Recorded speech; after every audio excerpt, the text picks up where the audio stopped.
everyone! Ako nga pala si Miralyn and welcome to my channel.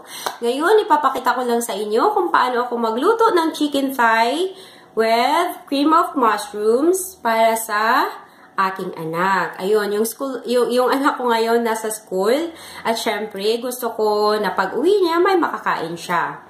So, syempre bago tayo magsimula, papakita ko muna sa inyo yung mga ingredients na kailangan natin. Ito nga pala, bawang, at saka syempre white onion, cream of mushrooms, at saka ito naman yung olive oil, at syempre chicken thigh. Ayan. So ayan, magsisimula na ako ng didikdikin ko lang yung bawang.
Ko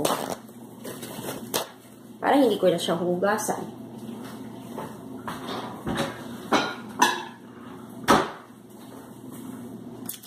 Lagay ko siya dito. May pinggan ako. Ayan. Tapos, hindi ko siya hugasan Damp lang siya konti ng paper towel. Ayan. Isa-isa.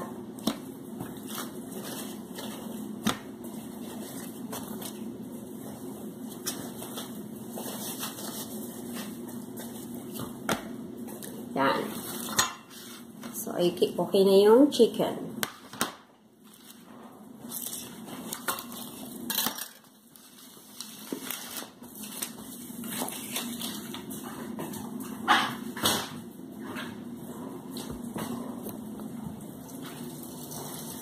Ayan. Mukhang okay na yung white onion. Ngayon naman, isusunod natin yung bawang.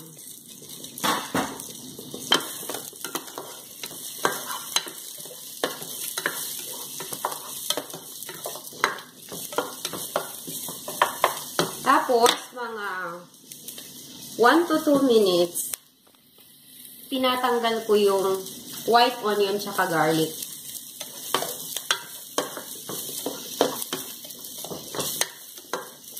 Yan, hintayin ng konti. Takpan natin para mas mabilis. Ayan.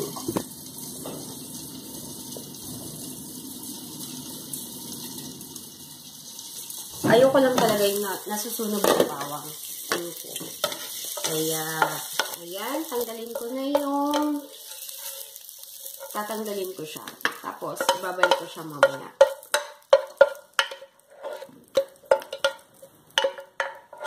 Tapos ngayon, ilalagay ko yung chicken. Yan na siya.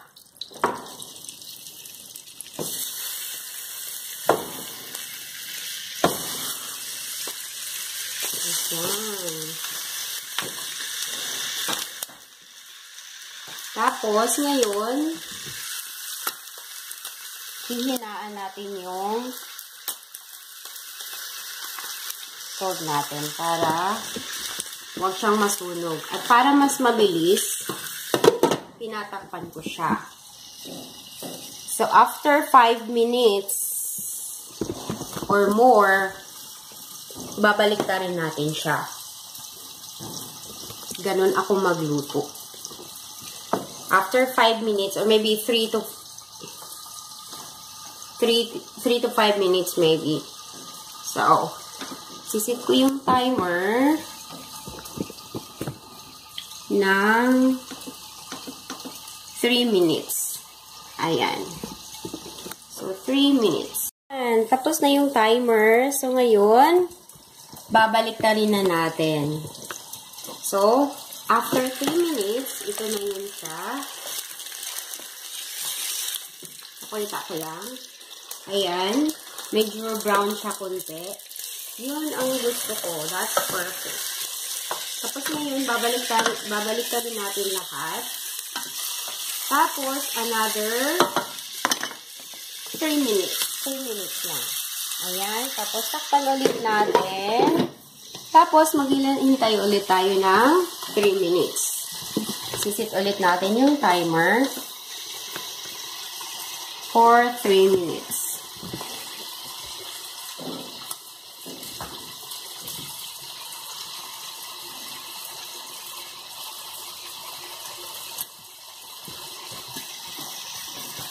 Ayan, masarap na siya tingnan, di ba? Hindi pa siya luto, pero masarap na siya. Parang nagugutom na ako. Nakakagutom siya tingnan.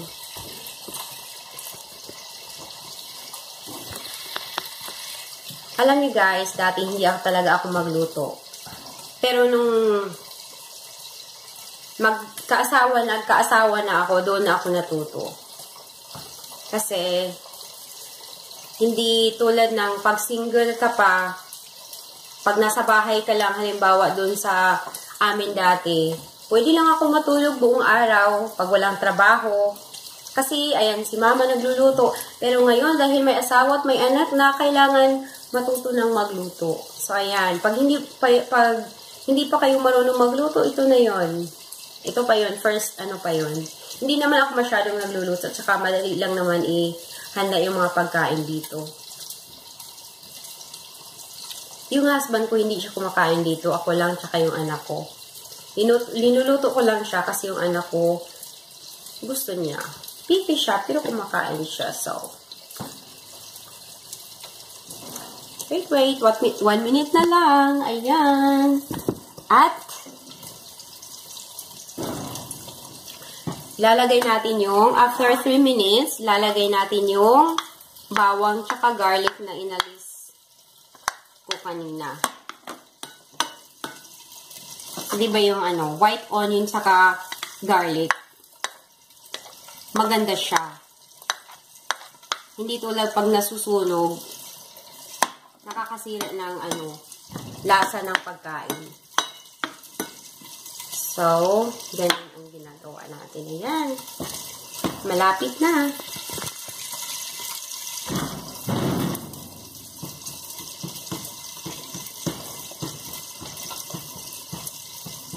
Nakakamiss yung yung nasa bahay ka. Pag single ka pa, wala kang anak, wala kang inaalala, nag-iintay ka lang sa mama mo kung anong naluluto, ayan, tapos kain ka lang, tapos kahit huwag ka nang maghugas ng plato, ayan, okay lang, kasi nandun si mama.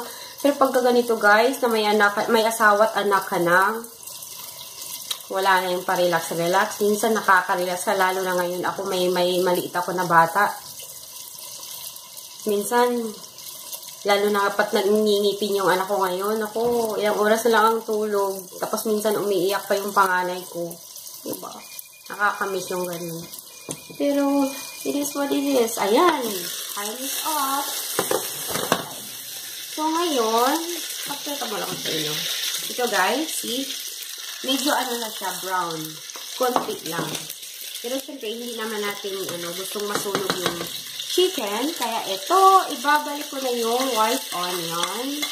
Ayan. Tapos, ayan. Tapos ngayon, ilalagay ko na yung cream of mushrooms.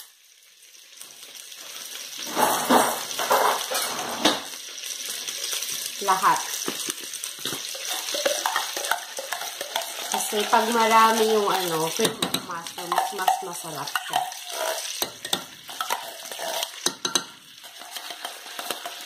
Kahit itong nasa Hong Kong ako guys, pag inuluto ko to, kaso lang hindi buo yung chicken thigh. Hinihiwa ko siya ng maliit para madali kainin ng bata.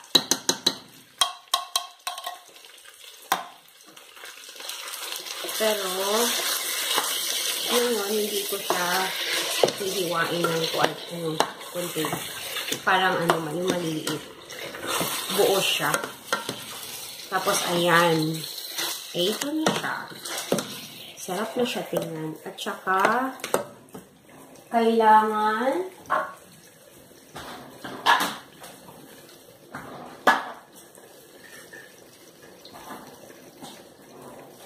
mayroon ako dito pepper at saka salt, syempre. Para mas malasa siya, lagyan natin siya ng kunti lang. At saka pepper.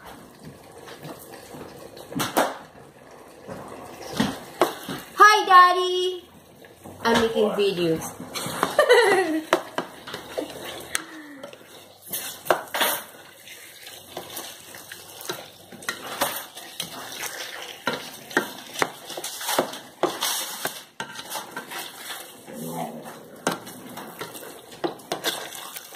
Ayan yung husband ko nakauwi niya.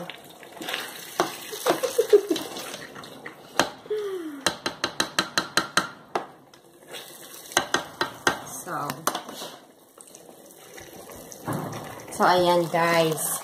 Diba masarap siya?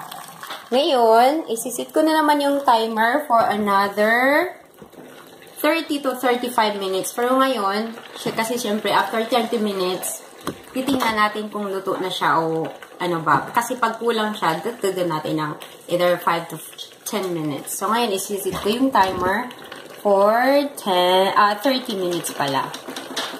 30 minutes. Ayan. Okay na. So, papakita ko sa inyo mamaya. Tingnan natin after 30 minutes kung luto na pa siya o hindi. Dahil kung hindi, dadagdagan natin. Maluto ang chicken natin. At dahil may 2 minutes pa, may time pa ako para sunduin yung anak ko. At pwede ko nang iwan yung baby ko kasi andun na yung daddy. I'm going to school now, daddy.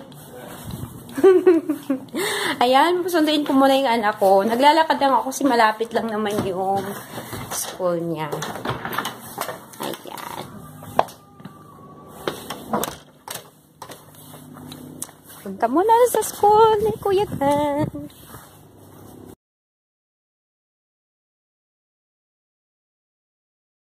Ang locker niya.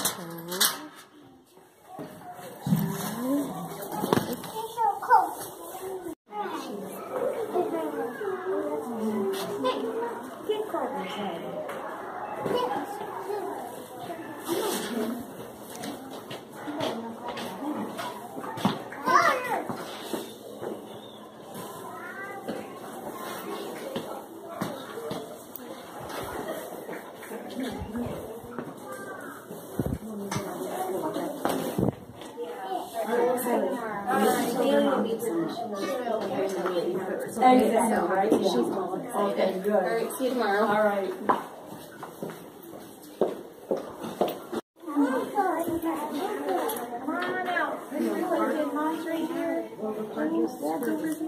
Hi! You know what, Kuya? I'm cooking chicken thigh with cream of mushrooms. Are you excited? Don't go there. Come here. Come on. Let's go. Daddy is home. He's waiting for you. No running, please. No running. Ayan, malapit lang yung bahay namin sa school ng anak ko. Ayan, yung house namin. Wait for me, please. Wait, Mommy Langga. Say hi. Say hi. No running, Kuya. No running. Very, very, very, very, very careful.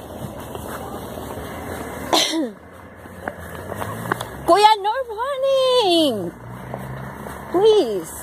Very dangerous. Let's hold hands together, okay? There you go. Watch out. Ayan yung...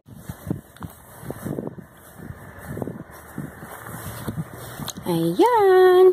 There is baby Nate and Daddy. Hi, Nathan. Okay, open the door, Kuya. Check na natin yung chicken natin kung luto na ba yung ninuluto natin. Kanina, pagkatapos ko sundo ng anak ko, dinagdagan ko siya ng 10 minutes. So, maybe 30 to 45 minutes. So, ngayon i-check natin kung luto na. Ayan. Yan, check natin. Dapat pag chicken, 160. Ayan, luto na siya. Now, makakakain na tayo.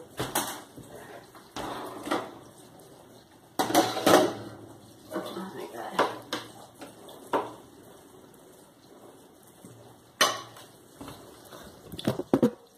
Ayan guys, luto na siya.